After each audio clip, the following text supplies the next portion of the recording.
You're listening to Turi Ryder's She Said What podcast. I'm Turi, along with Marci Persky. In this installment, have you ever tried to use an electronic function to substitute for something you used to do yourself? How did that go for you? Meanwhile, using electronics the old-fashioned way isn't working too well for me. And Marci has discovered a very unusual safety feature in the wilds of Arizona. How are you feeling? Like shit. Okay. I'm like a walking headache. Aw. I still can't see up close, which means I can't read anything. Oh. And my phone, for some reason, doesn't, when I dictate on my phone, it types out something totally different than what I said. And I don't understand why Siri can't get a hold of my voice. This has been the same way ever since iPhones have existed. Frankie dictates in his phone all the time. I dictate in my phone like, how's it going this morning? And it'll type out, I want to stab you in the neck. Yeah. Yeah, I've got a psycho Siri, so that's annoying. Psycho Siri. I have never heard of this before. It sounds awful. To your point about Siri, I was being $9.95 to death by TV subscription services, and the college child gave me a, what do they call it, a bootleg site? Well, Yeah. It's kind of the Napster of TV. Well, so most of the time it works, but in the inverse of your Siri problem, I refuse to let the TV learn my voice, so I type everything in, and sometimes the keyboard just sort of decides that every letter is an equal sign, or every letter is an and sign, or every letter is an ampersand. And then it says, of course, all these equal signs and ampersands mean that you want to watch porn, and it sends me straight to the porn site. Oh, no. I don't ever use, I don't think I even know how to use the remote talkie-walkie thing. I mean, there's a microphone, little symbol, and I'm sure you press on it and speak into it. But I have the same paranoia that you have. Yeah.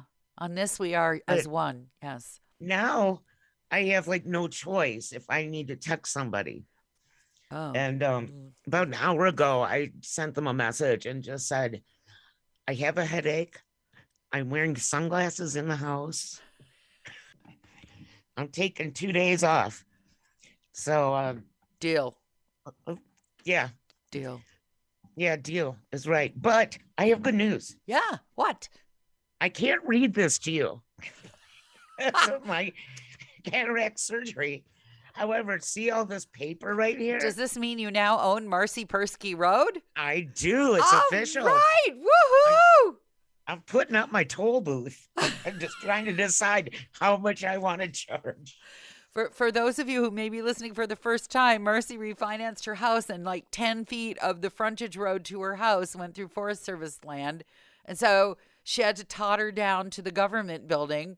Actually, we thought that it was Forest Service land, and it turned out to be worse. It's state land trust land. That's worse? Which it's more red tape than more yellow tape than a crime scene.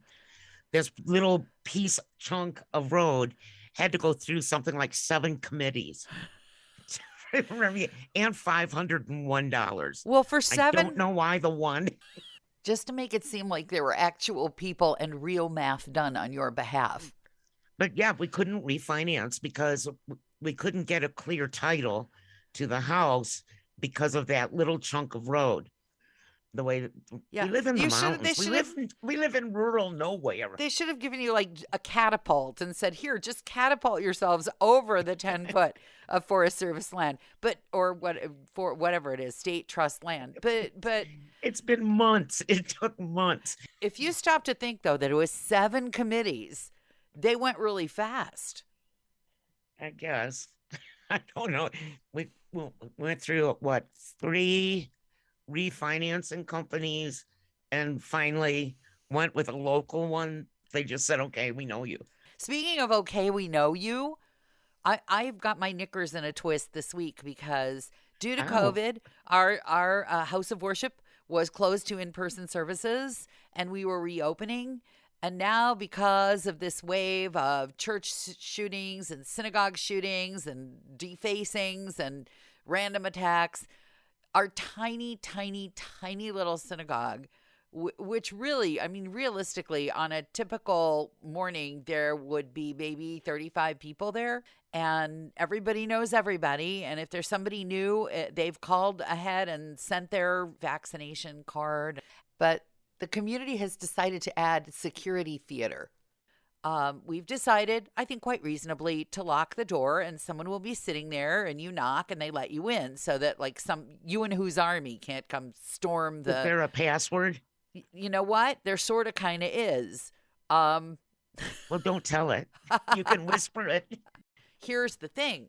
Because there is a fear that we might inadvertently give a hard time to people who don't look, quote, close quote, Jewish, whatever that means. There's this complete flying in the opposite direction, so that now, like, the president of the synagogue is supposed to take her coat off and get patted down and her bags checked. It's absurd. It's like, let's pretend we don't know the people we know. And all they would have to do is put up a sign that says, we're a small community. If you're a visitor or a guest and we don't know you, please expect that we're going to check your bag or pat you down. This is what happens when a bunch of people go to some FBI seminar. They all came back armed for bear. This is what we're going to do to keep everybody safe. Even so, I'm getting emails from people going, I'm quitting because there's no armed guard. I just don't even. This goes right up there with when I flew back home and the TSA confiscated my lentils. Maybe he was hungry. I don't get the lentil thing, really. It was okay. Honestly. It was in a sauce, but it was still obviously lentils. I flew back. They don't like sauce. Yeah, I've noticed. But it wasn't like soup. It was lentils. I said, would you like me to take a bite of these? Nope, they're visibly liquid. I'm like, what do you think? I'm going to eat it and I'll explode? I mean, come on. I thought you were saucy. This is absurd. It's ridiculous. It's security theater. It doesn't keep anybody safer. And all it does. But, patting down people that you know are members of your congregation is taking it a little bit too far. I think so. Oh, they only going to pat you down. I would be nervous about people I don't know at this point. Yeah. I mean, especially in a big city where you live, where these things seem to be happening and it's so random, but you also can't live your life walking between the cracks so you don't break your mother's back. So we don't offend. All we need to do is put up a sign that says, if we don't know you, we will check you. And I've been to places all over Europe where they had this terrorist stuff going on long before we had it here. And if you want to go to services, you run the freaking gauntlet. And nobody complains because they don't know you. You could be anybody. And you should expect it if you're a visitor. Anyone who wants to just come in and find us who doesn't know what things are like in the general world should not be coming in. Exactly. Right. If you haven't heard that congregations have been taken over, congregations of every stripe, there have been church shootings. There is a Sikh temple shooting. There are mosque shootings. If you want to go into a house of worship at this point, you should know that there may be some security measure, and don't take it personally. Dude, it can happen at a Walmart. I mean, it's all patted you down at a Walmart. Nothing is sacred. No, but I mean, shootings. Yes, that's right. Just random shootings.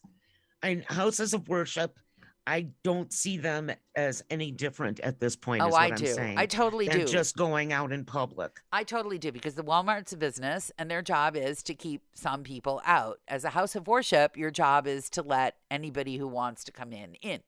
That's your job if you're doing your job.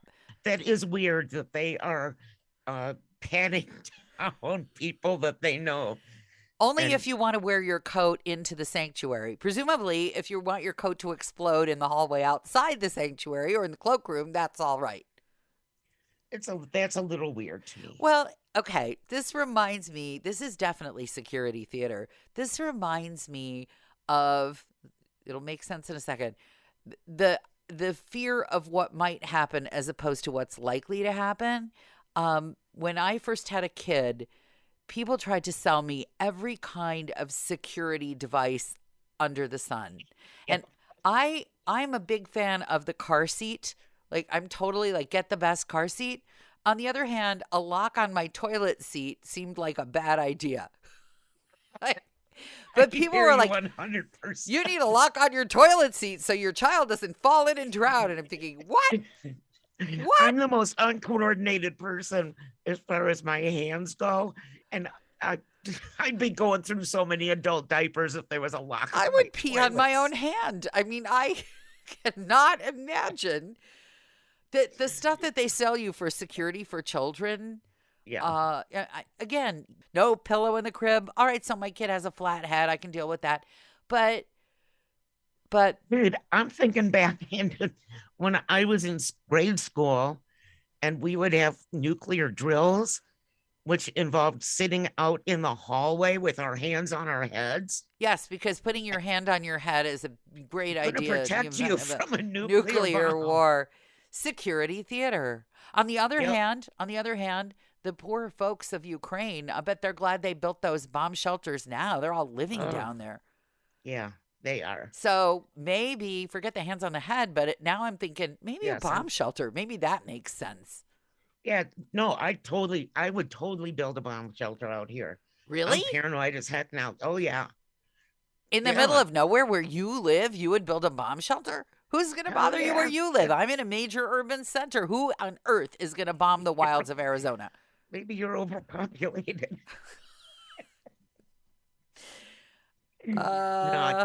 We actually found what we think is a bomb shelter out here in the middle of nowhere where the wild burros live.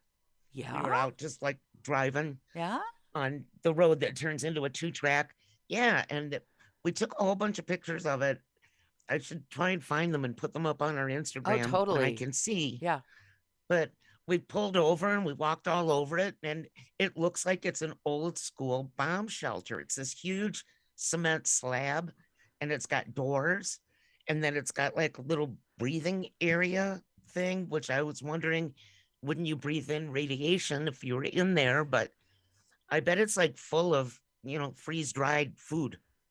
So are you sure you didn't wander onto some white supremacist cult's property there? No, it's nothing.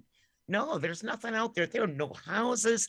There's just like some wild burros kind of grazing around. And we think that they took those away because Frankie saw a truck one day going by full of burros. So only where you live. What's in that truck? It's full of burros. This is a sentence nobody in Chicago has ever said. And what's in the truck? Oh, it's full of burros. They were so cute. They would like totally come up if they saw a car coming. They'd come up and they'd surround your car looking for treats. Mm. And if you open your window, you had a big burro head slobbering on you. Great. They were very friendly. Sounds like fun. Yeah, but no, there's a burro bomb shelter, I think, out there. For the burros, you think? So you go down there and there's like a lot of alfalfa or something? Could be. So could be. Don't the you elves and think? fairies. I'm convinced. I'm convinced there's an app for everything. I'm convinced there's a Bomb Shelters of America app somewhere. There's got to be some guy who isn't quite in. Who was the guy who bombed? Was the Unabomber? What's his name? Unabomber. Yeah. I remember exactly what he looks like. Some Unabomber wannabe has probably got an app up with Bomb Shelters of America. I'm sure they're all over the place, though, from the Cold War of the 60s. I'm sure that there are bomb shelters. Well, if it was a government one, there'd be signage. Yeah, well, this one that we found had no signage. I will send you the pictures whenever I'm able to see my phone again. Yeah, now I want to know. Now you need to start calling up the people who gave you the title to Marci Persky Road and say, hey, while you're at it, can you, I got no more $501, but can you tell me what this thing is on the Borough Parkway that looks like, notice I got in Borough Parkway just like I'm in New York, on the Borough Parkway, the other kind of Borough Parkway. I'm thinking Marci Persky Parkway now. And Marci Persky Bomb Shelter. Next time you come out, you'll have to come out again now because I have to take you to the bomb shelter. Take me to your shelter. Yeah, that's a good reason for a trip. I'll go to that. Okay, cool. Thanks for listening to Turi Ryder's She Said What podcast. If you'd like to do us a great favor, please leave us a good review wherever you hear this podcast. You can follow us on Instagram at Turi Ryder's She Said What. And you might also enjoy my book, She Said What? A Life on the Air, which you can find any place you buy your books or on Amazon.